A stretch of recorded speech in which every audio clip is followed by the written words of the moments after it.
যে একজন সাধারণ ক্লিনার সেজে প্যারিসের বিখ্যাত লুভার মিউজিয়ামের হাইটেক সিকিউরিটিকে ফাঁকি দিয়ে সবার চোখের সামনে থেকে চুরি করে নেয় কয়েকশো কোটি টাকা দামের একটা নেকলেস। কিন্তু এই ঘটনা শুধু চুরিতেই থেমে থাকে না, বরং এই নেকলেসকে কেন্দ্র করে বেরিয়ে আসতে থাকে একের পর এক অজানা সত্য। সত্যের যত গভীরে যাওয়া হয় ততই মনে হতে থাকে এরপরে কি হবে। তাই এসেন নিজের কাজে ফিরে যায়। তো পরের দিন সে তার স্ত্রী ক্লেয়ারের সাথে দেখা করে এবং ছেলের ভরণ পোষণ বাবদ কিছু টাকা দেয়। এসেন আর তার স্ত্রী কোনো একটা কারণে আলাদা থাকে। এসেন ক্লেয়ারকে বলে সে তার ছেলের সাথে দেখা করতে চায়। ক্লেয়ার তখন জানায় সে শনিবার 8টার সময় চাইলে ছেলের সাথে দেখা করতে পারে। ক্লেয়ার ছেলের সাথে দেখা করার পারমিশন দেওয়ায় এসেন বেশ খুশি হয়। এরপরে সে একটা ফ্ল্যাটে ভিনসেন্ট নামের একজনের সাথে দেখা করতে যায়। এসেন তার কাছ থেকে কিছু টাকা ধার নিয়েছিল, কিন্তু সেটা সে সময় মতো ফেরত দিতে না পারায় এসেনকে দেখা মাত্রই ভিনসেন্ট তাকে মারতে শুরু করে। এসেনকে সে বিল্ডিং থেকে ফেলে দেওয়ারও হুমকি দেয়। তখন এসেন তাকে প্রপোজাল দেয় তার কাছে একটা আইডিয়া আছে যার মাধ্যমে তারা কোটি কোটি টাকা ইনকাম করতে পারবে। এতে ভিনসেন্ট আর তার লোকেরা একটু নরম হলে এসেন তাদের জানায় সে যে মিউজিয়ামে কাজ করে সেখানে রানী মারিয়ার একটা মহামূল্যবান হার রয়েছে, যেটা আগামী শুক্রবারে নিলামে তোলা হবে, আর সেই হারটা এখন তারা চুরি করবে। এসেন তাদের প্র্যাকটিক্যালি বুঝিয়ে দেয় পুরো মিউজিয়ামে সিসি ক্যামেরা লাগানো থাকলেও পরিচ্ছন্নতা কর্মীদের লকার রুমে কোনো ক্যামেরা নেই। তাদের মিউজিয়ামে আসা যাওয়ার পথ আলাদা। তাছাড়া যারা উঁচু পর্যায়ের লোক তারা এসেনদের মতো ক্লিনারদের দিকে তেমন খেয়াল করে না। তাই এসেন সেখানে ভিনসেন্ট, কেভিন এবং রুডিকে ক্লিনার হিসেবে ভেতরে ঢুকিয়ে দিবে। ভিনসেন্ট আর কেভিন প্রথমেই গার্ডদেরকে মেরে তাদের ছদ্মবেশ নেবে, আর রুডি ভেতরে ঢুকে কন্ট্রোল রুমের ক্যামেরাগুলো বন্ধ করে দেবে। কন্ট্রোল রুমের ক্যামেরা বন্ধ হয়ে গেলে পুলিশের কাছে অ্যালার্ট চলে যাবে, আর তারা 7 মিনিটের মধ্যেই সেখানে পৌঁছে যাবে। তাই তাদেরকেও এই 7 মিনিটের মধ্যেই কাজ সেরে পালাতে হবে। এই জন্য তারা বাইরে একটা গাড়িও দাঁড় করিয়ে রাখবে, যাতে সহজেই তারা পালাতে পারে। তো প্ল্যান ঠিকঠাক করার পরে তারা শুক্রবারের জন্য অপেক্ষা করতে থাকে। শুক্রবারে আনুষ্ঠানিকভাবে নিলামের আয়োজন শুরু হয়। দেশ বিদেশের অনেক ধনী ব্যক্তিরা হারটা কেনার জন্য আসে। তাদের মধ্যে ছদ্মবেশে মিস্টার পল নামের একটা নকল আইডি কার্ড বানিয়ে এসনও সেখানে হারটা কিনতে চায়। অন্যদিকে ভিনসেন্ট, কেভিন এবং রুডিও ক্লিনারের বেশ ধরে ভিতরে ঢুকে পড়ে। কেউই তাদেরকে সন্দেহ করে না। প্ল্যান অনুযায়ী ভিনসেন্ট আর কেভিন দুজন গার্ডকে মেরে অবস্থান নিয়ে নেয় এবং রুডিকে গ্রিন সিগন্যাল দেয়।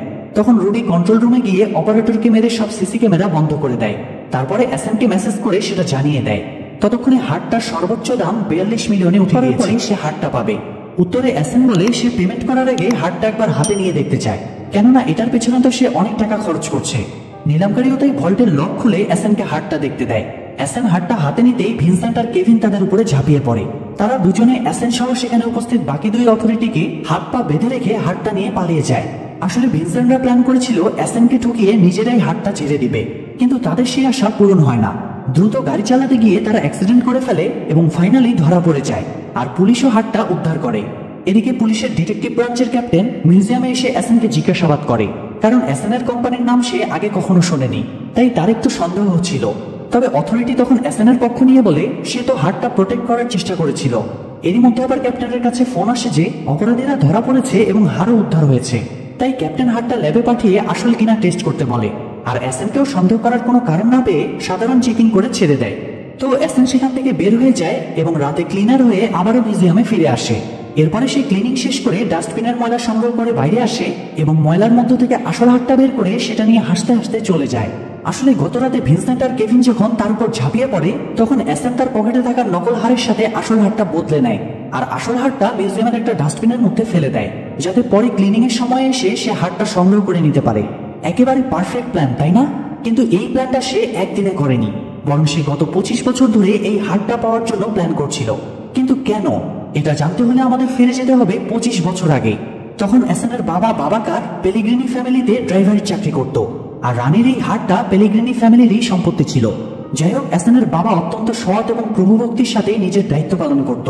তো একদিন মিসেস পেলিগ্রিনি এসএনের বাবাকে বলে তাদের হোম লাইব্রেরিতে অনেক বই আছে, তিনি চাইলে পড়ার জন্য বই নিয়ে যেতে পারেন। এসএনের বাবা তাই এসএনের জন্য আর্সেল লুপা নামের একটা বই নিয়ে যায়। আর এর কিছুদিন পরে মিস্টার পেলিগ্রিনি এসএনের বাবার নামে হার চুরির অভিযোগ আনেন, ফলে মিথ্যা অভিযোগে তাকে জেলে যেতে হয়। এরপরে ছোট্ট এসএন একদিন জেলে বাবার সাথে দেখা করতে গিয়ে দেখে তিনি অপমান সহ্য করতে না পেরে গলায় ফাঁস দিয়ে আত্মহত্যা করেছেন। আর সেখান থেকেই মূলত এসএনের এই হারটা পাওয়ার অদ্ভুত এক জেদ চাপে। সে 25 বছর অপেক্ষা করার পর গত 1 সপ্তাহ আগে নিউজে জানতে পেরেছিল যে এই হারটা উদ্ধার করা হয়েছে এবং সেটা এখন লুভার মিউজিয়ামে রাখা আছে, আর সপ্তাহখানেক পরে হারটা নিলামে তোলা হবে। তাই এসএন প্ল্যান করে মিউজিয়ামে ক্লিনারের চাকরি নেয় এবং সেই সাথে সে নিজের ভুয়া বিজনেস প্রোফাইল তৈরি করে। এমনকি ভিনসেন্টের কাছ থেকে টাকা ধার নেওয়া তার প্ল্যানেরই অংশ ছিল। মূলত সে তাদের হেল্প পাওয়ার জন্যই টাকা ধারের বাহানা করেছিল। আর সবশেষে অ্যাসেন নিলামের আগে তার বন্ধু বেঞ্জামিনের কাছ থেকে হুবহু দেখতে একটা নকল হার বানিয়ে নেয়। আর এভাবে একটা পারফেক্ট প্ল্যানিং এর মাধ্যমে অবশেষে হারটা তার হাতে এসে পৌঁছায়। যাই হোক, ততক্ষণে এই কেসের আরেকজন ইনচার্জ ইন্সপেক্টর ইউসেফকে ল্যাব থেকে ফোন করে জানানো হয়েছে তাদের উদ্ধার করা হারটা নকল। এটা শুনে সে বিচলিত হয়ে পড়ে এবং তার চোখ পড়ে ডেস্কে থাকা আর্সেন লুপিনের একটা বইয়ের দিকে, কারণ এই বইয়ের ঘটনার মতো করেই গতরাতে চুরিটা হয়েছে। সে বুঝতে পারে চোর নিশ্চয়ই আর্সেন লুপিন থেকেই অনুপ্রাণিত। এদিকে সিন শিফট হয়ে অ্যাসেনকে দেখা যায়। পরের দিন যেহেতু শনিবার ছিল, তাই আজকে তার ছেলের সাথে দেখা করার কথা ছিল। তাই সে ছেলের সাথে দেখা করে এবং তাকে নিয়ে ঘুরতে বের হয়। অ্যাসেন ছেলেকে আর্সেন লুপিনের সেই বইটা দেয় যেটা তার বাবা তাকে 25 বছর আগে দিয়েছিল। মূলত এই বইটাই অ্যাসেনের জীবনকে বদলে দিয়েছিল। তো এপিসোড 1 শেষ হয়ে এপিসোড 2 দেখা যায় অ্যাসেন হারটার ব্যাপারে তার বন্ধু বেঞ্জামিনের সাথে কথা বলছিল। বেঞ্জামিন হারটা টেস্ট করার পরে জানায় হারটার ব্যাপারে পেলিগ্রিনি ফ্যামিলি মিথ্যা বলেছিল। তারা বলেছিল 25 বছর আগে এই হারটা চুরির পরে এটার ডায়মন্ডগুলো নাকি 7টা দেশে বিক্রি হয়ে যায়। তখন সেই সব দেশ থেকে সেগুলো উদ্ধার করে এনে তারা আবার সেই ডায়মন্ডগুলোকে জোড়া দিয়েছে। কিন্তু হারটা চেক করার পরে এমন কিছুই দেখা যায়নি। হারটা প্রথম থেকে একই রকম আছে, কোনো ডায়মন্ডে একটা দাগ পর্যন্ত নেই। এটা শুনে অ্যাসেন নিশ্চিত হয়ে যায় এই হারটা কখনো চুরি হয়নি। তার মানে 25 বছর আগে তার বাবাকে মিথ্যা কেসে ফাঁসানো হয়েছিল। অ্যাসেন তখন বেঞ্জামিনকে বলে হারটার সবগুলো ডায়মন্ড খুলে ফেলার জন্য। এরপরে অ্যাসেন মিসেস পেলিগ্রিনিকে একটা চিঠি পাঠায় তার সাথে দেখা করার জন্য। সে চিঠির সাথে একটা ডায়মন্ড প্রমাণ হিসেবে পাঠায়। চিঠিতে দেখা করার লোকেশন, ডেট, টাইম সব লেখা ছিল। তাই সেই মোতাবেক মিসেস পেলিগ্রিনি চলে আসলে পুলিশ কনফিউজড হয়ে যায়। তারা অ্যাসেন সন্দেহে একজন ভুল ডেলিভারি বয়কে আটকায়, আর সেই সুযোগে অ্যাসেন ড্রেস চেঞ্জ করে চলে যায়। আসলে মিসেস পেলিগ্রিনির সাথে দেখা করার আগে এখানকার লোকেশন দিয়ে অ্যাসেনই এইসব পিজাগুলো অর্ডার করেছিল, যাতে সে পালানোর সুযোগ পায়। একদম যেন মানি হেস্টার প্রফেসরের একটা ভাইব পাওয়া যাচ্ছে, তাই না? যাই হোক, অ্যাসেন বাড়ি ফিরে তার বাবার মৃত্যুর আগে জেল থেকে লেখা একটা চিঠি বের করে। চিঠিতে তার বাবা শেষ লাইনে লিখেছে আসল সত্যি লাইব্রেরিতে পাওয়া যাবে, কিন্তু তার বাবা লাইব্রেরি বানানটা ইচ্ছাকৃতভাবে ভুল লিখেছিল। আসলে উনি বানানোর ব্যাপারে খুব সেন্সিটিভ ছিলেন, তাই অ্যাসেন বুঝে যায় এটা কোনো কোড ল্যাঙ্গুয়েজ। সে সারা রাত ধরে অ্যানালাইসিস করে একটা নাম বের করতে পারে, আর সেটা হলো ইটিএন কোমেট। এই লোকটা আগে একটা লাইব্রেরিতে কাজ করত, আর সে জেলে তার বাবার পাশের সেলেই থাকতো। লোকটা এখনো জেলেই আছে। হয়তো লোকটা অ্যাসেনের বাবার ব্যাপারে কিছু জানে, তাই অ্যাসেন তার সাথে দেখা করতে চায়। কিন্তু লোকটা অসুস্থ হওয়ায় সে দেখা করার সুযোগ পায় না। তবে অ্যাসেনও নাছোড়বান্দা, সে জেলের ভেতরে যাওয়ার সিদ্ধান্ত নেয়। মূলত রিসেন্টলি অ্যাসেনের মামাতো ভাই একটা কেসে জেলে গিয়েছিল। সে দেখতে একদম তার যমজ ভাইয়ের মতো। অ্যাসেন তাই তার সাথে দেখা করতে যায় এবং তার সাথে নিজেকে বদলে সে জেলের ভিতর চলে যায়। আর তার মামাতো ভাই অ্যাসেন সেজে বাইরে বেরিয়ে আসে। জেলে ঢুকে অ্যাসেন কমিটির সেলে গিয়ে জানতে পারে সে এখানে নেই, সে জেলের হসপিটালে ভর্তি আছে। তাই অ্যাসেন বুদ্ধি করে জেলের দুজন কয়েদির সাথে গ্যাঞ্জাম পাকিয়ে দেয়, আর তারাও অ্যাসেনের পেটে ব্রাশ ঢুকিয়ে দেয়। ফলে অ্যাসেনকে তখন হাসপাতালে ভর্তি করা হয়। তো এই সুযোগে সে এবার কোমেটের সাথে দেখা করে এবং নিজের পরিচয় দেয়। কোমেট জানায় অ্যাসেনের বাবা তার কাছে একটা বই রেখেছিল, আর বলেছিল কেউ যদি তার খোঁজে এখানে আসে তাহলে কোমেট যেন তাকে বইটা দেয় এবং বলে যে সব উত্তর এই বইয়ের ভিতরেই আছে। অ্যাসেন তাই সেই রাতেই আবার গার্ডদের ঘুষ দিয়ে কোমেটের সেলে চলে যায় এবং আর্সেন লুপা সিরিজের আরেকটা বই সেখানে খুঁজে পায়। নিজের সেলে ফিরে এসে অ্যাসেন বইটা খুলে দেখে যে তার বাবা চা দিয়ে বইয়ের কিছু কিছু শব্দ মার্ক করে রেখেছে। অ্যাসেন শব্দগুলো একত্রিত করে দেখে তার বাবা বলতে চেয়েছে আমি নির্দোষ, অ্যানি পেলিগ্রিনি আমাকে ফাঁসিয়েছে। এটা জানার পরে অ্যাসেনের অ্যানির উপরে ক্ষোভ জন্মে যায়, কিন্তু প্রতিশোধ নিতে হলে তো এখন তাকে জেলের বাইরে বের হতে হবে। এই জন্য সে একটা প্ল্যান খাটায়। সে ওই বইয়ের নায়ক আর্সেন লুপিনের টেকনিকে গলায় ফাঁস দেয়, ফলে সবাই ধরে নেয় সে মারা গিয়েছে। তাই অ্যাম্বুলেন্সে করে অ্যাসেনের লাশ পোস্টমর্টেমে নিয়ে যাওয়া হচ্ছিল, আর সেই সুযোগে অ্যাসেন জেগে উঠে গাড়ি থেকে নেমে পালিয়ে যায়। এরপর অ্যাসেন অ্যানি পেলিগ্রিনি মানে সেই মিসেস পেলিগ্রিনির সাথে দেখা করে এবং তাকে এই ব্যাপারে জিজ্ঞেস করে। অ্যানি জানায় তাকে বলা হয়েছিল সে যেন বাবাকারকে মানে অ্যাসেনের বাবাকে দিয়ে কনফেশন পেপারে সাইন করায়, তাহলে বাবাকারকে কিছুদিন পরে ছাড়ানোর ব্যবস্থা করা হবে। তাই সে জেলে বাবাকারের সাথে দেখা করে তাকে দিয়ে কনফেশন পেপারে সাইন করিয়েছিল, কিন্তু সে জানতো না তার এবং বাবাকারের সাথে প্রতারণা করা হবে। অ্যানি এখানে অ্যাসেনকে গ্যাব্রিয়েল নামে সেই পুলিশ অফিসারের নাম জানায় যে সেই সময় বাবাকারের কেসটা তদন্ত করেছিল। এই অফিসারই মূলত বাবাকারের মৃত্যুর পেছনে দায়ী। অ্যাসেন তাই বাড়ি ফিরে গ্যাব্রিয়েলের ব্যাপারে সার্চ করে জানতে পারে সে এখন প্রমোশন পেয়ে পুলিশ কমিশনার হয়ে গিয়েছে। তো এপিসোড 2 শেষ হয়ে এপিসোড 3 এর শুরুতে আমরা কমিশনার গ্যাব্রিয়েলকে দেখতে পাই, যে তার পরিবারের সাথে খুব সরেন, তা না হলে সে অফিসিয়াল রিপোর্ট করতে বাধ্য হবে। এটা শুনে গ্যাব্রিয়েল রাগ করে তার সাথে কম্পিউটার ল্যাবের দিকেই যাচ্ছিল, আর তখনই একটা ফাঁকা ঘরে গ্যাব্রিয়েলকে ঢুকিয়ে অ্যাসেন থেকে অজ্ঞান করার ইনজেকশন দিয়ে দেয়। অ্যাসেন গ্যাব্রিয়েলের মোবাইলের সিমটা সেখানেই খুলে ভেঙে ফেলে দেয় এবং তাকে একটা বড় বাক্সতে ঢোকায়। এরপরে অ্যাসেন বাক্সটা বাইরে এনে একটা গাড়িতে তুলে গ্যাব্রিয়েলকে কিডন্যাপ করে নিয়ে যায়। এরপর গ্যাব্রিয়েলের যখন জ্ঞান ফেরে সে দেখে তাকে একটা চেয়ারে হাত পা বেঁধে রাখা হয়েছে। অ্যাসেনের সময় সরাসরি তার সামনে না এসে পাশের ঘর থেকে একটা ডিভাইসের মাধ্যমে নিজের কণ্ঠ চেঞ্জ করে গ্যাব্রিয়েলের সাথে কথা বলা শুরু করে। অ্যাসান স্ক্রিনে তার বাবাকারের কিছু ফটো দেখিয়ে গ্যাব্রিয়েলকে জিজ্ঞেস করে সে ওনাকে চিনতে পেরেছে কিনা। গ্যাব্রিয়েল বাবাকারকে দেখে চিনতে পারে এবং তখন 25 বছর আগের একটা ফ্ল্যাশব্যাক দেখা যায়। গ্যাব্রিয়েল বাবাকারকে গ্রেফতারের পরে মিস্টার পেরিগ্রেনির সাথে দেখা করে। সে মিস্টার পেরিগ্রেনিকে জানায় বাবাকারের কোনো ক্রিমিনাল ব্যাকগ্রাউন্ড নেই, সে সৎ এবং সাহায্য পরায়ণ মানুষ। তার মনে হয় না বাবাকার হারটা চুরি করেছে। গ্যাব্রিয়েল বরং মিস্টার পেরিগ্রেনির দিকে সন্দেহের তীর ছুড়ে দিয়ে বলে, আপনি কিছুদিন আগেই ওই হারের ইন্স্যুরেন্সের টাকা বাড়িয়েছেন, তাই হারটা চুরি হওয়া মানে তো তাতে আপনারই বেশি লাভ। এরপর গ্যাব্রিয়েল সত্যিটা খুঁজে বের করবে জানিয়ে সেখান থেকে চলে যায়। তো সিন আবারও বর্তমানে ফিরে আসে। অ্যাসান স্ক্রিনে তার বাবার তদন্ত, ময়নাতদন্ত এবং স্বীকারোক্তির রিপোর্টগুলো দেখায়, যার সবগুলোতে গ্যাব্রিয়েলের সাইন ছিল। অ্যাসান তাকে জিজ্ঞেস করে সে তার বাবাকে মিথ্যা কেসে কেন ফাঁসালো। সে তো তদন্তে কোনো হারই খুঁজে পায়নি, তাহলে কিসের ভিত্তিতে তার বাবাকে শাস্তি দেওয়া হয়েছে, আর কেনই বা তার বাবাকে শাস্তি কম দেওয়ার নামে ওনার কাছ থেকে চুরির স্বীকারোক্তি আদায় করা হয়েছিল। গ্যাব্রিয়েল তখন কোনো কথার উত্তর দিতে না চাইলে অ্যাসান তাকে তার ব্যাংক ডিটেলস এবং দুর্নীতির কিছু প্রমাণ দেখায়। তারপরে তাকে ব্ল্যাকমেইল করে বলে সে যদি সত্যি স্বীকার না করে তাহলে অ্যাসান এগুলো তার স্ত্রীকে পাঠিয়ে দেবে। আসলে গ্যাব্রিয়েলের স্ত্রী তাকে আদর্শ, সৎ, নিষ্ঠাবান মানুষ হিসেবে জানত, এই জন্যই অ্যাসান এই পথটা বেছে নেয়। তবে গ্যাব্রিয়েল তার কথাকে গুরুত্ব না দিলে অ্যাসান সত্যিই গ্যাব্রিয়েলের স্ত্রীকে ফোন দেয়। স্ত্রীর কথা শুনতে পেয়ে গ্যাব্রিয়েল এবার বেশ ঘাবড়ে যায় এবং স্বীকার করে যে সে মূলত ঘুষের বিনিময়ে এই কাজটা করেছে। তবে সে নিজের বিলাসিতার জন্য এসব করেনি, তার ছেলে মেয়েদের ভবিষ্যতের কথা ভেবে এসব করতে বাধ্য হয়েছে। অন্যদিকে দেখা যায় ডিটেকটিভ ব্রাঞ্চের সেই ক্যাপ্টেন বাবাকারের সেই কেস ফাইলটা নিয়ে বসেছিল। ফাইলে কমিশনার গ্যাব্রিয়েলের নামও লেখা ছিল। এ সময় একজন সহকর্মী এসে জানায় কমিশনার কিডন্যাপ হয়েছে। কমিশনারের কিডন্যাপ হওয়ার ঘটনায় থানায় শোরগোল পড়ে যায়। তারা সিসি ক্যামেরা ফুটেজ চেক করে অ্যাসানকে দেখতে পায়, কিন্তু ভিডিও ক্লিয়ার ছিল না বলে তাকে শনাক্ত করা যায় না। তারা কমিশনারের মোবাইলটাও বন্ধ পায়। তবে ইন্সপেক্টর ইউসেফ জানায় কমিশনারের মোবাইলে সিম ছাড়াও একটা আলাদা চিপ লাগানো আছে, তাই তারা দ্রুত সেই চিপটা ট্র্যাক করে এবং গ্যাব্রিয়েলের সেই মোবাইলটার লোকেশন জানতে পারে। এরপর সাথে সাথে সবাই তাকে উদ্ধার করতে বেরিয়ে পড়ে। অন্যদিকে দেখা যায় অ্যাসান এআই দিয়ে গ্যাব্রিয়েলের ডিপ ফেস বানিয়ে তাকে পুরো সত্যটা বলার জন্য ব্ল্যাকমেইল করে। অ্যাসান তাকে হুমকি দেয় সে যদি আসল সত্যিটা স্বীকার না করে তাহলে তাকে হাউন আঙ্কেল পরিচয় দিয়ে বাংলাদেশে এই ভিডিওটা ভাইরাল করে দেবে। এটা শুনে গ্যাব্রিয়েল ঘাবড়ে যায় এবং বলে যে বাবাকারের কেসের ব্যাপারে তার শুধু এতটুকুই জানা ছিল। সে অ্যাসানকে রিকোয়েস্ট করে তাকে ছেড়ে দেওয়ার জন্য। সেই সাথে সে প্রতিশ্রুতিও দেয় অ্যাসানের ব্যাপারে সে কাউকেই কিছু বলবে না। অ্যাসান তখন বলে যদিও পুলিশের উপর বিশ্বাস করা ঠিক না, তবুও আমি তোমাকে বিশ্বাস করে ছেড়ে দিচ্ছি হাউন আঙ্কেল। যাই হোক, এদিকে পুলিশ অফিসাররা ট্র্যাক করা লোকেশনে গিয়ে সেই বাক্সটা খুঁজে পায়।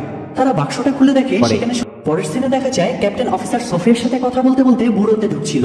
তারা এটা ভেবে পাচ্ছিল না কমিশনারকে 4 ঘন্টা আটকে রাখার পরেও সে কেন কিডন্যাপের ব্যাপারে কোনো তথ্য দিতে পারছে না। তাছাড়া কিডন্যাপাররা তার কাছে কোনো কিছু দাবিও করেনি, তাই ব্যাপারটা তাদের কাছে অস্বাভাবিক লাগছিল। এ সময় ইউসেফ ক্যাপ্টেনকে ডেকে বলে সে একটা ক্লু পেয়েছে। সে জানায় হারের নিলামের দিন মিস্টার পল পরিচয়ে যে ব্যক্তি চুরি করেছিল সে আর কমিশনারকে অপহরণকারী ব্যক্তি মূলত একজনই। সেই সাথে সে এটাও বলে 25 বছর আগে যখন হারটা প্রথমবার হারিয়ে যায় সেই কেসের ইনচার্জও গ্যাব্রিয়েল ছিল। তাই সেই ঘটনার সাথে লাস্ট কিছুদিনের ঘটে যাওয়া ব্যাপারগুলো পুরোপুরি কানেক্টেড। অন্যদিকে তখন কমিশনার গ্যাব্রিয়েলকে দেখা যায় সে বাড়ি ফিরে সব স্পাই ক্যামেরাগুলো খুঁজে খুঁজে ডিস্ট্রয় করে দেয়। তারপরে সে গোসল করতে ঢুকলে সে সময় 25 বছর আগে একটা ফ্ল্যাশব্যাক সিন দেখা যায়। মূলত মিস্টার পেলিগ্রিনি গ্যাব্রিয়েলকে থ্রেট এবং প্রলোভন দেখিয়ে বাবাকারকে ফাঁসাতে বাধ্য করেছিল, কিন্তু সে জানতো না বাবাকার এই কারণে সুইসাইড করে নেবে। এত বছর পরেও ঘটনাটা নিয়ে সে বেশ অনুতপ্ত ফিল করছিল। গোসল শেষ করে বেরিয়ে এসে সে মিস্টার পেলিগ্রিনিকে ফোন দিয়ে বলে বাবাকারের ব্যাপারে আপনার সাথে জরুরি কথা আছে, মাঠে একজন নতুন খেলোয়াড় এসে গিয়েছে। এই বলে সে ফোনটা কেটে দেয়।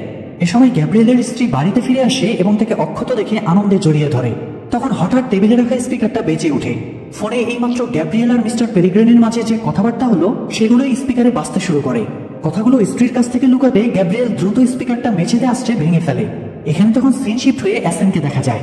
এই স্পিকারটা মূলত সে এখানে রেখে গিয়েছিল আর এটার মাধ্যমে সে গ্যাব্রিয়েল আর মিস্টার পেলিগ্রিনির ফোন আলাপ শুনে ফেলে এবং রেকর্ড করে। তো অ্যাসানের একটা রহস্যময় হাসি দিয়ে এপিসোড 3 এখানেই শেষ হয়ে যায়। এপিসোড 4 এর শুরুতে দেখা যায় অ্যাসান একটা রিমোট কন্ট্রোল ড্রোন মিস্টার পেলিগ্রিনির বাড়ির ভেতর পাঠিয়ে দেয় যাতে সে ভেতরে কেমন কি আছে সেটা জানতে পারে। একসময় ড্রোনটা মিস্টার পেলিগ্রিনির হোম অফিস রুমে ঢুকে যায়। পুরো অফিস লেজার লাইটের মাধ্যমে সিকিউর করে রাখা ছিল, তাই সে খুব সাবধানে ড্রোনটা অফিসে ঢোকায়। ড্রোন ফুটেজে বেশ কিছু ডকুমেন্টসের ফটো তুলে নেয় সে, কিন্তু ড্রোনটা ফিরিয়ে আনার সময় একটা লেজার লাইটে টাচ করে যায়। ফলে অ্যালার্ম বেজে উঠে আর মিস্টার পেলিগ্রিনি সহ সব গার্ডরা অ্যালার্ট হয়ে যায়। গার্ডরা ড্রোনটা ধরার জন্য উঠে পড়ে লাগে এবং এক পর্যায়ে সেটা দেয়ালের সাথে ধাক্কা খেয়ে পড়ে যায়। মিস্টার পেলিগ্রিনি তখন ড্রোনের মধ্যে একটা চিটকোড পায় যেটাতে লেখা ছিল আমি তোমাকে ছাড়বো না। তো পরের দিন সকালে কমিশনার গ্যাব্রিয়েল ব্রেকফাস্ট করছিল, তখন অ্যাসান তার সামনে গিয়ে বসে। গ্যাব্রিয়েল তাকে দেখে বিরক্ত হয়ে যায়। অ্যাসান তাকে আবারও ব্ল্যাকমেইল করে। তখন সে রেগে বলে সে অ্যাসানকে হেল্প করবে, কিন্তু শর্ত একটাই, অ্যাসেন যেন তাকে বিরক্ত করা বন্ধ করে। অ্যাসেন তার কথা মেনে নিলে গ্যাব্রিয়েল বলে ফ্যাবিয়ান নামের একজন সাংবাদিক আছে, সে মিস্টার পেলিগ্রিনিকে নিয়ে ইনভেস্টিগেশন করেছিল আর তার কুকীর্তিগুলো প্রায় ফাঁস করেই ফেলেছিল। কিন্তু শেষ মুহূর্তে মিস্টার পেলিগ্রিনি তাকে চারদিক থেকে চাপ দিয়ে থামিয়ে দেয় এবং তার সাংবাদিক ক্যারিয়ারও নষ্ট করে দেয়। তাই অ্যাসেন যেন এখন তার সাথে দেখা করে, কারণ সেই কেবল অ্যাসেনকে সাহায্য করতে পারবে। অ্যাসেন তাই বাড়িতে ফিরে অনলাইনে ওই সাংবাদিকের ব্যাপারে ঘাটাঘাটি করে। তারপরে সে ফ্যাবিয়ানের সাথে দেখা করতে যায় এবং মিস্টার পেলিগ্রিনিকে ধ্বংস করার জন্য হেল্প চায়, কিন্তু ফ্যাবিয়ান তাকে না করে দেয়, কারণ অলরেডি মিস্টার পেলিগ্রিনি তাকে এমনভাবে ফাঁসিয়েছে যে তার বাইরে মুখ দেখানোর কোনো উপায় পর্যন্ত নেই। এখন কোর্ট কাছারি আর উকিলদের পিছনে দৌড়াতেই তার জীবন শেষ। তখন অ্যাসেন তাকে বলে এই ক্ষেত্রে তার এবং ফ্যাবিয়ানের শত্রু একই জন। অ্যাসেন তার বাবার ঘটনাটাও তাকে খুলে বলে, তবুও ফ্যাবিয়ান অ্যাসেনকে শূন্য হাতেই ফিরিয়ে দেয়। এরপর পরের দিন অ্যাসেন যখন কাজ সেরে বাড়ি ফিরছিল তখন ফ্যাবিয়ান নিজেই তার সাথে দেখা করতে আসে। ফ্যাবিয়ান বলে মিস্টার পেলিগ্রিনি তার জীবনে সবচেয়ে গুরুত্বপূর্ণ জিনিসটা আলাদা ফেস অ্যানালাইসিস হচ্ছিল। অন্যদিকে দেখা যায় ফ্যাবিয়ান অ্যাসেনকে দ্য অবজেক্টর পত্রিকার অফিসের সামনে নিয়ে যায়, যেখানে সে আগে সাংবাদিক হিসেবে কাজ করত। সে অ্যাসেনকে বলে 3 তলার লাস্ট রুমে একটা স্টোরেজ রুম আছে, যেখানে কিনা একটা বক্স আছে। সেই বক্সের উপরে স্পোর্টস 1980 লেখা আছে। বক্সের ভেতরে সবুজ রঙের একটা ভিডিও ক্যাসেট আছে। অ্যাসেন যেন সাংবাদিক পরিচয় দিয়ে ভেতরে ঢুকে এবং সেই ক্যাসেটটা খুঁজে নিয়ে আসে। আসলে ফ্যাবিয়ান নিজে এই অফিসে ঢুকতে পারবে না, কারণ তাকে এই অফিসে আজীবনের জন্য নিষিদ্ধ করা হয়েছে। এই জন্য অ্যাসেনকেই এই কাজটা করতে হবে।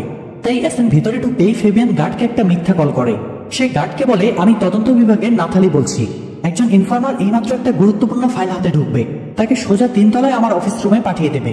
গার্ড কথাটা বিশ্বাস করে অ্যাসেনকে ঢোকার সুযোগ করে দেয়, আর অ্যাসেন খুব সহজেই ভিডিও ক্যাসেটটা নিয়ে ফিরে আসে। তো বাড়ি ফিরে ক্যাসেটটা চালু করার সময় ফ্যাবিয়ান জানায় 1996 সালে মালয়েশিয়ার কুয়ালালামপুরে জঙ্গি হামলায় 11 জন মারা গিয়েছিল, যার মধ্যে 8 জনই ছিল ফরাসি নাগরিক। আর এই অ্যাটাকটা করা হয়েছিল প্রতিশোধ পরায়ণ হয়ে, কারণ একজন দালাল মালয়েশিয়ার অস্ত্র ব্যবসায়ীদের ঠকিয়েছিল, আর সেই দালালটা আর কেউ না বরং মিস্টার পেলিগ্রিনি ছিল। এরপরে ভিডিও ক্যাসেটটা চালু করলে পেলিগ্রিনিকে অস্ত্র ব্যবসায়ীদের সাথে ডিল করতে দেখা যায়। ফ্যাবিয়ানের ধারণা হার্ট চুরির মিথ্যা ঘটনা বানিয়ে সেটার ইন্স্যুরেন্সের টাকা ব্যবহার করে পেলিগ্রিনি এই অস্ত্রের ব্যবসাটা করেছিল। তারা পেলিগ্রিনির ভিডিওটা থেকে স্পষ্ট হয়ে যায় তার বিক্রি করা অস্ত্র দিয়েই কুয়ালালামপুরে থাকা ফ্রান্স এম্বাসিকে উড়িয়ে দেওয়া হয়েছিল। তবে অ্যাসেন এখানে পুরো ভিডিওটা আপলোড না দিয়ে পেলিগ্রিনিকে ঘাবড়ে দেওয়ার জন্য ভিডিওর একটা স্ক্রিনশট নেটে ছড়িয়ে দেয়। স্ক্রিনশটটা দ্রুত ভাইরাল হয়ে যায় এবং মিস্টার পেলিগ্রিনির মেয়ে জুলিয়েটের হাতেও সেটা পৌঁছায়। জুলিয়েট এটা বাবাকে দেখালে সে সব অস্বীকার করে এবং বলে যে এসব হচ্ছে বিরোধী দলের চক্রান্ত, তাকে ফাঁসাতেই কেউ এগুলো করছে। কিন্তু ব্যাপারটা শুধু এখানেই থেমে থাকে না, শীঘ্রই মিডিয়াতেও ব্যাপারটা নিয়ে তোলপাড় শুরু হয়ে যায়। মিস্টার পেলিগ্রিনি মিডিয়াকেও একই কথা বলে, সেই সাথে হুমকি সুরে বলে যে তার নামে বদনাম ছড়ানোর চেষ্টা করছে সে যেন প্রমাণ সহ তার সাথে দেখা করে। এমন সময় সাংবাদিকদের ভিড়ের মধ্য থেকে ফ্যাবিয়ান মাইক্রোফোন হাতে এগিয়ে আসে এবং মিস্টার পেলিগ্রিনিকে জিজ্ঞেস করে আপনার হাত কি এখনো জঙ্গি হামলায় নিহতদের রক্তে লাল হয়ে আছে? মিস্টার পেলিগ্রিনি রাগী চোখে কিছুক্ষণ ফ্যাবিয়ানের দিকে তাকিয়ে থাকে, তারপর কোনো উত্তর না দিয়েই চলে যায়। টিভিতে অ্যাসেনও ইন্টারভিউটা দেখছিল। অ্যাসেন ফ্যাবিয়ানের এই কাণ্ডে বিচলিত হয়ে পড়ে আর ভাবে ফ্যাবিয়ান এভাবে নিজের বিপদ কেন নিজেই ডেকে আনলো। কিন্তু ফ্যাবিয়ান পেলিগ্রিনির মুখোমুখি হতে পারায় নিজের মধ্যে এক ধরনের শান্তি অনুভব করছিল। এরপরে ফ্যাবিয়ান সেখান থেকে বেরিয়ে গেলে খেয়াল করে পেলিগ্রিনির এক লোক তাকে পেছনে ফলো করছে। তাই সে এপথ ওপথ ঘুরে সাবধানে বাড়ি ফেরে। বাড়িতে আগে থেকেই অ্যাসেন উপস্থিত ছিল। সে ফুল দিয়ে ফ্যাবিয়ানকে অভিনন্দন জানায়, সেই সাথে তাকে সাহায্য করার জন্য ধন্যবাদও জানায়। তারা শীঘ্রই পুরো ভিডিওটা পাবলিশ করার প্ল্যান করে এবং অ্যাসেন এরপর নিজের কাছে ফিরে যায়। পরের সিনে ক্যাপ্টেন ইউসেফ এবং সোফিয়াকে কমিশনার গ্যাব্রিয়েলের সামনে বসে থাকতে দেখা যায়। তারা অ্যাসেনের যে স্কেচগুলো বানিয়েছিল সেগুলো গ্যাব্রিয়েলকে দেখায়। এগুলোর মধ্যে আসল অ্যাসেনেরও স্কেচ ছিল। তবুও গ্যাব্রিয়েল জোর দিয়ে বলে এদের মধ্যে কেউই তাকে অপহরণ করেনি। কিন্তু ইউসেফ সেটা মানতে পারছিল না। সেও জোর দিয়ে বলছিল হার্ট চুরি আর গ্যাব্রিয়েলের অপহরণের পেছনে একই ব্যক্তি জড়িত। এটা শুনে গ্যাব্রিয়েল কিছুটা রেগে যায় এবং তাদেরকে বলে এই দুটো কেস একসাথে না জড়িয়ে তারা যেন হার্টটা খোঁজার পেছনে ফোকাস করে, তা না হলে সে এই কেসটা অন্য কাউকে উল্টো ভিলেন হয়ে যায় আর পাবলিকভাবে নিরীহ পেলিগ্রিনিকে ফাঁসানো হচ্ছিল। অ্যাসেন সব বুঝতে পেরে টিভি অফিস থেকে পালাতে যাচ্ছিল, কিন্তু পেলিগ্রিনির লোকেরা তাকে অ্যাটাক করে। তবে অ্যাসেন এখানে সবাইকে মেরে সেখান থেকে পালিয়ে যায়। এ সময় জুলিয়েট তার বাবাকে ফোন দিয়ে সন্দেহ করার জন্য সরি জানায়। সেই সাথে সে এটাও বলে ইন্টারভিউতে আসা লোকটা হয়তো অ্যাসেন, যে কিনা তাদের ড্রাইভার বাবাকারের ছেলে। সে অ্যাসেনকে হারের নিলামের দিনেও দেখেছিল। এটা শুনে পেলিগ্রিনি সাবধান হয়ে যায় এবং নিজের শত্রুর ব্যাপারেও নিশ্চিত হয়ে যায়। এদিকে টিভিতে টকশোর ঘটনা দেখে ফ্যাবিয়ান রেগে আগুন হয়ে যায়। এই সময় তার দরজায় কারো টোকা পড়ে। সে বিপদ আন্দাজ করতে পেরে বইতে অ্যাসেনের জন্য কিছু একটা লিখে রেখে দরজাটা খুলে দেয়। তখনই পেলিগ্রিনির লিওনার্দো নামের এক পোষা গুন্ডা তার গলা চেপে ধরে এবং অ্যাসেনের ব্যাপারে জিজ্ঞেস করে, কিন্তু ফ্যাবিয়ান তাকে কিছুই বলে না। তাই লিওনার্দো ফ্যাবিয়ানকে মেরে তার গলায় ফাঁস দিয়ে ঝুলিয়ে দেয়। কিছুক্ষণ পরে অ্যাসেন ফ্যাবিয়ানের বাড়িতে ঢুকে তার ঝুলন্ত লাশ থেকে হতভম্ব হয়ে যায়। টেবিলে পড়ে থাকা বইটার দিকেও তার নজর যায়। সে বইটা আর ফেবিয়ানের কুকুরটাকে নিয়ে চলে আসে। বাইরে এসে অ্যাসেন বইটা খুলে দেখে ফেবিয়ান লিখে রেখেছে এই লড়াই তাদের অস্তিত্বের লড়াই, তাই অ্যাসেন যেন এই লড়াই না থামায়। এই এপিসোডের শেষ দিনে দেখা যায় ইন্সপেক্টর ইউসেফ টকশোতে আসা লোকটার সাথে একটা স্কেচের হুবহু মিল পায়, আর সেই স্কেচটা হলো আসল অ্যাসেনের। তো দেখতে দেখতে আমরা লুপেন সিরিজের সিজন 1 এর লাস্ট এপিসোডে চলে আসলাম। এপিসোড 5 এর শুরুতে দেখা যায় ফেবিয়ানের মৃত্যুতে তার কুকুরটা খুবই বিমর্ষ হয়ে পড়েছে। অ্যাসেনেরও নিজেকে দোষী মনে হচ্ছিল। সে ভাবছিল যদি সে ফেবিয়ানকে এসবের মাঝে না জড়াতো তাহলে তাকে এভাবে মরতে হতো না। বন্ধু বেঞ্জামিনও তখন অ্যাসেনকে বলে মাথা থেকে এসব ভাবনা বের করে দিতে, আর কাল যেহেতু অ্যাসেনের ছেলের জন্মদিন তাই তাকে পরিবারের সাথে সময় কাটানোর পরামর্শ দেয়। এরপর অ্যাসেন যখন সকালে ছেলের সাথে দেখা করতে যাচ্ছিল তখন সে বুঝতে পারে তাকে কেউ ফলো করছে। এটা আসলে ফেবিয়ানকে খুন করে সেই লোকটাই ছিল। অ্যাসেন তার কাছ থেকে পালানোর জন্য দৌড় লাগায় এবং এক পর্যায়ে তার চোখ ফাঁকি দিয়ে স্ত্রীর বাড়িতে পৌঁছায়। অ্যাসেন ছেলেকে একটা গিফট বক্স দেয় যার মধ্যে আর্সেন লুপিনের মতো ড্রেস, টুপি এসব ছিল। বাবার মতো ছেলেও আর্সেন লুপিনের ফ্যান ছিল, তাই এই গিফটটা তার পছন্দ হয়। অ্যাসেন সবাইকে দ্রুত রেডি হয়ে নিতে বলে, তারপর সবাইকে নিয়ে ঘুরতে বের হয়। তারা ট্রেনে করে এট্রেটে যাচ্ছিল, যেটা আর্সেন লুপিনের স্মৃতি বিজড়িত জায়গা। ট্রেনে পরিবারের সাথে অ্যাসেনের বেশ ভালোই সময় কাটছিল। এ সময় তার স্ত্রী ক্লিয়ার তাদের তিনজনের একটা সেলফি তোলে। অ্যাসেন সেলফিটা দেখতে গিয়ে জুম করে খেয়াল করে তাদের পেছনের সিটে লিওনার্দো বসে আছে। অ্যাসেন ফ্যামিলিকে ঝামেলায় ফেলতে চাইছিল না, তাই সে লিওনার্দোর মনোযোগ সরানোর চেষ্টা করছিল। অ্যাসেন প্রথমে ট্রেনের সবার মাঝে ছেলের জন্মদিন সেলিব্রেট করে, তারপর ক্লিয়ারকে বলে সে কোনো ড্রিঙ্ক পায় কিনা দেখে আসছে। এই বলে সে ট্রেনের পেছন দিকে যেতে থাকে। লিওনার্দো তার পেছনে যাওয়া শুরু করে। অ্যাসেন ট্রেনের টিটিকে ক্রস করার সময় তার চাবিটা চুরি করে নেয়। এরপরে স্টোরেজ কামরার দিকে যায় এবং লিওনার্দোকেও সেখানে যেতে বাধ্য করে। স্টোরেজ কামরায় দুজনের মাঝে হাতাহাতি শুরু হয়, আর এক পর্যায়ে অ্যাসেন লিওনার্দোকে স্টোরেজ কামরায় আটকে রেখে বাইরে থেকে তালা দিয়ে পরিবারের কাছে ফিরে আসে। কিন্তু একটু পরেই আবার লিওনার্দো ফিরে আসে এবং তার পরিবারের মাঝেই বসে পড়ে। এখানে সে অ্যাসেনের ছেলের সাথে গল্প জুড়ে দেয়। এই অবস্থায় লিওনার্দোর হাত থেকে বাঁচতে ট্রেন থেকে নেমে আসে, আর ঠিক তখনই লোকাল থানার পুলিশ তাদের ঘিরে ফেলে। কিন্তু এই পুলিশরা তো জানতো না যে পল আসলে কে, তাই তারা সন্দেহজনকভাবে লিওনার্দোকেই আটক করে। তারা তার পকেটে একটা পিস্তলও পায়, সেই সাথে হাড়ের একটা ডায়মন্ডও পায়। তাতে প্রমাণ হয়ে যায় সেই হলো পল। আসলে ট্রেন থেকে নামার আগে অ্যাসেনই কৌশল করে লিওনার্দোর পকেটে ডায়মন্ডটা ঢুকিয়ে দিয়েছিল। যাই হোক, অ্যাসেন রিল্যাক্সের সাথে স্ত্রী আর ছেলেকে নিয়ে বিচের ধারে ঘুরে বেড়াচ্ছিল। এ সময় বাবা মাকে স্পেস দিয়ে অ্যাসেনের ছেলে সাইডে একটু ঘুরতে যায়। অন্যদিকে ক্যাপ্টেন আর সোফিয়াকে দেখা যায় তারা অ্যাট্রাক্টে যাওয়ার প্রস্তুতি নিচ্ছিল। তারা কমিশনার গ্যাব্রিয়েলের কাছে পারমিশন চাইলে গ্যাব্রিয়েল বলে ওখানে কি বাতাবি লেবুর ফলন দেখতে যাবে, গাধার দল কোথাকার। পল নামে যাকে অ্যারেস্ট করা হয়েছে সে তো অন্য কেউ, আর তার কাছে যে পিস্তল পাওয়া গিয়েছে সেটা লাইসেন্স আছে। এমনকি তার পকেটে ডায়মন্ড কিভাবে আসলো সেটা সে জানেই না, তাই সেখানকার লোকাল পুলিশ তাকে ছেড়েও দিয়েছে। কথাগুলো শুনে ক্যাপ্টেন আবারও হতাশ হয়ে যায় আর ভাবে ওই পল হারামিটা আমাকে আবারও বলদ বানালো। এদিকে অ্যাসেন আর ক্লেয়ার রিল্যাক্সে ঘোরাঘুরির এক ফাঁকে হঠাৎ মনে পড়ে অনেকক্ষণ ধরে তাদের ছেলেকে কোথাও দেখছে না। তারা হন্য হয়ে ছেলেকে খুঁজে বেড়াতে থাকে, কিন্তু কোথাও তাকে খুঁজে পাওয়া যায় না। আর খুঁজে পাওয়া যাবেই বা কিভাবে, কারণ তাকে তো ততক্ষণে লিওনার্দো কিডন্যাপ করে নিয়েছে। ছেলেকে না পেয়ে অ্যাসেন যখন নিরাশ হয়ে দাঁড়িয়েছিল